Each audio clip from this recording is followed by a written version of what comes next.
जब लुट गए कान्हा जी। एक पंडित जी थे। वे रोज घर घर जाकर भागवत गीता का पाठ करते थे। एक दिन उन्हें एक चोर ने पकड़ लिया और कहा, तेरे पास जो कुछ भी है मुझे दे दो। तब पंडित जी बोले कि बेटा, मेरे पास तो कुछ भी नहीं है। तुम एक काम करना, मैं यहीं पड़ोस के घर में जाकर भागवत गीता का पाठ करता हूँ। वो यजमान बहुत दानी लोग हैं। जब मैं कथा सुना रहा होऊंगा तुम उनके घर में जाकर चोरी कर लेना। चोर मान गया। अगले दिन पंडित जी कथा सुना रहे थे, तब वो चोर भी वहाँ आ गया। तब पंडित जी बोले कि यहाँ मीलों दूर एक गांव है, वृंदावन। वहाँ एक लड़का आता है जिसका नाम कान्हा है। वो हीरो जवाहरातों से लदा रहता है। अगर कोई लूटना चाहता है तो उसको लूटो। वो रोज रात को उस पीपल के पेड़ के नीचे आता है जिसके आसपास बहुत सी झाड़ियाँ है। चोर ने यह बात सुनी और खुशी खुशी वहाँ से चला गया। वो चोर अपने घर गया और अपनी बीवी से बोला कि आज मैं एक कान्हा नाम के बच्चे को लूटने जा रहा हूँ। मुझे रास्ते में खाने के लिए कुछ बांध कर दे दो। पत्नी ने कुछ सत्तू उसको दे दिया और कहा कि बस यही है जो कुछ भी है। चोर वहाँ से संकल्प लेकर चला कि अब तो मैं उस कान्हा को लूट के ही आऊँगा। वो पैदल टूटे चप्पल में ही वहाँ से चल पड़ा।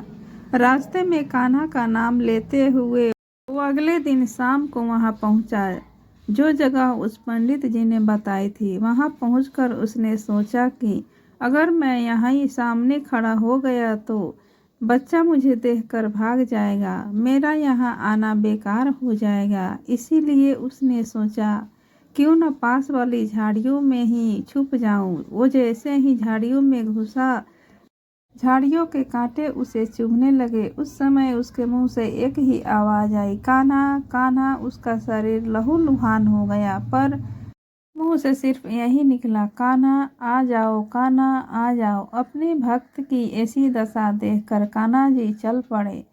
तभी रुक्मणी जी बोली कि प्रभु कहाँ जा रहे हो, वो आपको लूट लेगा। प्रभु बोले कि कोई बात नहीं, अपने ऐसे भक्तों के लिए तो मैं लूट जाना तो क्या, मिट जाना भी पसंद करूँगा।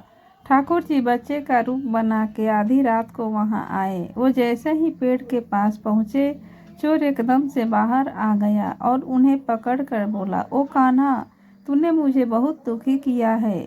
अब ये चाकू देख रहा है ना, अब चुपचाप सारे गहने मुझे दे दे। कान्हा जी ने हंसते हुए उसे सब कुछ दे दिया। चोर हंसी खुशी अगले दिन अपने गांव में वापस पहुंचा। सबसे पहले उसी जगह गया जहां पर पंडित जी कथा सुना रहे थे।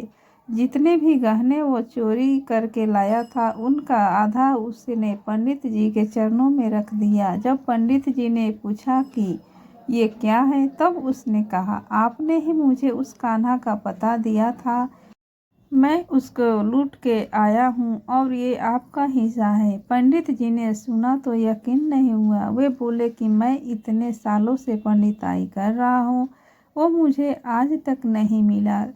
तुझ जैसे पापी को कान्हा कहाँ से मिल सकता है।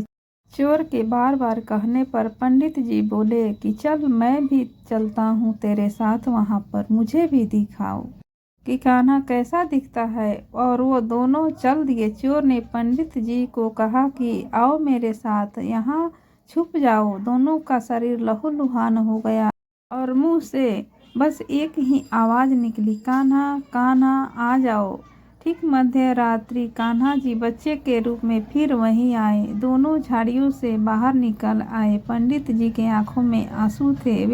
वे फूट फूट के रोने लग गए। चोर के चरणों में गिर गए और बोले कि हम जिसे देखने के लिए आज तक तरसते रहे, जो लोगों को आज तक लूटता आया है, तुमने उसे ही लूट लिया। तुम धन्य हो, आज तुम्हारी वजह से मुझे कान्हा के दर्शन हुए हैं। तुम धन्य हो। ऐसा है हमारे कान्हा का प्यार अपने सच्चे भक्तों के लिए, जो उसे सच्चे दिल से पुकारते हैं वो उसे मिलने के लिए भागे भागे चले आते हैं। जय श्री राधे। अगर यह वीडियो आपको अच्छी लगी हो तो लाइक करें, चैनल को सब्सक्राइब करें और अपने दोस्तों में शेयर करें। जय श्री राधे।